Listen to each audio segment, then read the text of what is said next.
Okay viewers, welcome to RK EduTech. Today we will see how to use sum function in Excel. ఎక్సెల్లో sum function ఎలా use చేయాలనేది ఈరోజు మనం నేర్చుకుందాం. మన ముందు వీడియోస్లో మనం ఆపరేటర్స్ ఎలా వాడాలో తెలుసుకున్నాం కదా. ఇప్పుడు ఫంక్షన్స్ ద్వారా మనం క్యాలిక్యులేషన్ ఎలా చేయాలనేది ఈ వీడియోలో తెలుసుకోవచ్చు.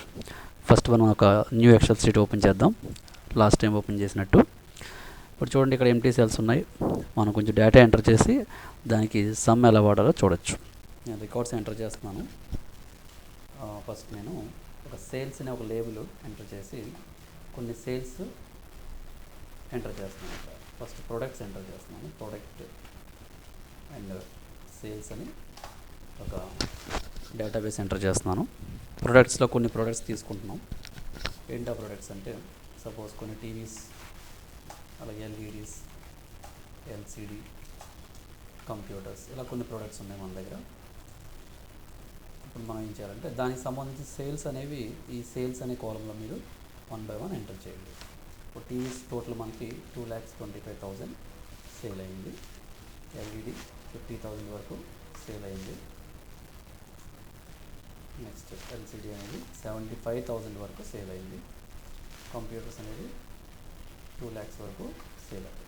ఇప్పుడు ఇక్కడ ఏంటంటే మనకి ఐ వాంట్ టోటల్ సేల్, మొత్తం ఎంత సేల్ అయింది అనేది నేను ఇక్కడ ఫైండ్ అవుట్ చేయాల్సి ఉంది. దీనికోసం మనం ఎక్సెల్లో ఫంక్షన్స్ యూజ్ చేసుకోవచ్చు. ఎక్సెల్లో మనకి 2 రకాలుగా ఆన్సర్ని సమ్ ఫంక్షన్ ద్వారా రప్పించవచ్చు. ఒకటి ఆటో సమ్ అనే ఒక ఆప్షన్ ఉంటుంది, లేదంటే మనం ఓన్గా సమ్ అనే ఫంక్షన్ కూడా రాసుకోవచ్చు. ఫస్ట్ ఆటో సమ్ ఎలా యూజ్ చేయాలో చూద్దాం. సో ఇక్కడ ఉన్న 4 వాల్యూస్ని సమ్ చేసి ఇక్కడ నాకు టోటల్ సేల్ అనేది చూపించాలి. దీనికోసం మీరు ఏం చేస్తారంటే ఆన్సర్ మీకు ఎక్కడ కావాలో అక్కడ కర్సర్ పెట్టుకుని ఇక్కడ చూడండి, హోమ్ అనే మెనూలో ఆటో సమ్ అనే ఆప్షన్కి వెళ్ళి ఇక్కడ సమ్ అనే ఆప్షన్ క్లిక్ చేయండి. క్లిక్ చేయగానే అది ఆటోమేటిక్గా = సమ్ B2:B5 అని చెప్పి మొత్తం రేంజ్ అంతా తీసుకుంటుంది. అంటే స్టార్టింగ్ సెల్ నుంచి ఎండింగ్ సెల్ వరకు అన్ని వాల్యూస్ని తీసుకుంటుంది. ఫంక్షన్ దాని అంతటా అదే క్రియేట్ చేసుకుంటుంది. జస్ట్ మీరు ఏంటంటే ఎంటర్ ప్రెస్ చేయండి. ఎంటర్ ప్రెస్ చేయగానే ఏమైంది, మీకు 5,50,000 అనేది టోటల్ మీకు ఇక్కడ కనిపిస్తుంది. బోల్డ్ చేశాను. ఈ టోటల్ అనేది ఈ 4 వాల్యూస్ సంబంధించిన టోటల్ అనమాట. ఇందులో మీరు ఏ వాల్యూ మార్చినా ఇక్కడ టోటల్ ఫిగర్ అనేది చేంజ్ అవుతుంది. ఒకసారి చూద్దాం మనం. ఈ 2,25,000లోంచి నేను 25,000 తీసేస్తున్నాను. ఓన్లీ 2 lakhs ఎంటర్ చేసి ఎంటర్ ప్రెస్ చేస్తే ఇప్పుడు నాకు చూడండి ఆన్సర్లోంచి 25,000 అనేది డిడక్ట్ అయిపోయింది. ఇలా మనం టోటల్స్ని చేయొచ్చు. ఇదే వర్క్ మనం ఓన్గా కూడా చేసుకోవచ్చు. సపోజ్ నేను ఈ ఆన్సర్ తీసేస్తున్నాను. ఇక్కడ is equals to SUM bracket open. ఎక్కడి నుంచి తీసుకోవాలనుకుంటున్నాం, B2 ఎందుకు తీసుకుంటున్నాం అంటే ఇక్కడ మనం B2 అనేది నా 2 lakhs సంబంధించిన సెల్ నెంబర్ అనమాట. ఇక్కడ అన్ని నెంబర్స్ ఇవ్వాల్సిన అవసరం లేదు. కోలన్ పెట్టేసి మీరు ఎండింగ్ ఎక్కడ స్టాప్ చేయాలనుకుంటున్నారో ఆ నెంబర్ ఎంటర్ చేయండి.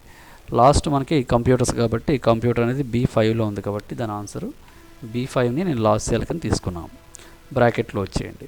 ఈ B2:B5 అనే దాన్ని ఏమంటామంటే సెల్ రేంజ్ అని పిలుస్తాం ఎక్సెల్లో. సెల్ రేంజ్ అంటే సమ్ రేంజ్ అనమాట.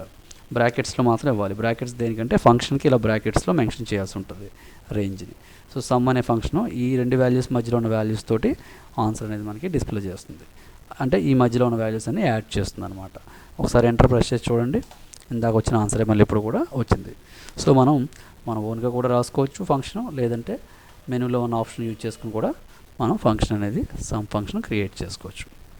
సో ఈ సమ్ ఫంక్షన్ ఎప్పుడన్నా మళ్ళీ మార్చుకోవాలి అనుకుంటే ఈ ఫార్ములా బార్లో ఉన్న సమ్ అనే ఫంక్షన్ మీరు సెలెక్ట్ చేస్తే ఇక్కడ మీకు ఆ ఫంక్షన్ చూపిస్తుంది. మళ్ళీ ఎడిట్ చేసుకుని ఎంటర్ ప్రెస్ చేసుకుంటే ఆన్సర్ వస్తుంది అనమాట.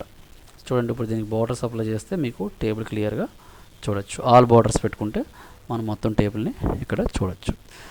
ఈ విధంగా మనం సమ్ అనేది క్రియేట్ చేయొచ్చు అనమాట. ఈ వీడియో మీకు నచ్చినట్లయితే ఆర్కే ఎడ్యుటెక్ అనే యూట్యూబ్ ఛానల్కి లాగిన్ అవ్వండి, సబ్స్క్రైబ్ చేసుకుని మరిన్ని వీడియోస్ మీరు వాచ్ చేయండి. Thank you.